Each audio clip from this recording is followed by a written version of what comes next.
This time we're going to be looking at Minecraft for the PC, and as probably a lot of you have seen while you live under a rock, this indie game had pretty much came out of nowhere and ended up being pretty much shoved in the spotlight. It seemed like I'm going to put second, since this is called, to my knowledge, made by one guy and ended up him making $1 million more or less in a couple weeks and months or however long it's actually been. So you might have heard it from a lot of new, but finding out how to indie game make so much money and so on. But anyway, on to the game. It's technically two games here. You got the free version that you can play off the website and a web browser that it more or less just Legos. You can't die, you can't craft items, but you have assets to make pretty much any type of building you more or less want. And then the paid version, which it might seem odd for paying for an alpha of a game, but this is a pretty good alpha. I pretty much see this as more or less a full game. If it would just sit, I'd be happy. But with the beta, and then later on, probably the full game, it's going to be a lot of probably had down the road here. But pretty much the pay game is you going from night to night trying to survive and build your little empire of whatever, because it pretty much just left up to your imagination here. So just imagine it pretty much like SimCity or any of them other sim games.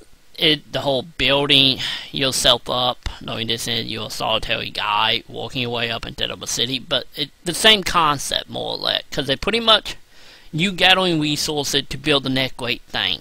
Pretty much like, you know, wood axe, metal axe, steel axe, so on and so forth, and making items, weapon, material to make houses, traps, just making the ability to survive.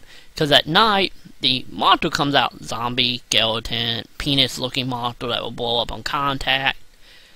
But they don't just spawn at night. They also spawn where it's anywhere dark, and that includes how you gain your material by mining. And you might stumble across some of the monsters in some of the dungeons, which have loots at the end if you're able to find them. Pretty much the issue here is just the carrot on the stick. That's all you got going for you. If you die, you just lose your item, which you can get back if you find your dead body. So pretty much the carrot on the stick is make the net big great thing. And looking around the environment, which is randomly generated. So every game is guaranteed to be decent here. Which pretty much the only flaw in this is the material you gather is not labeled. It's just all pictures with the number of how many you have collected. So the idea of crafting items from the material you get can get a little confusing at times. And the idea of making the items you use by taking the materials you need and drawing, you know, a picture of pretty much what the item look like using the materials.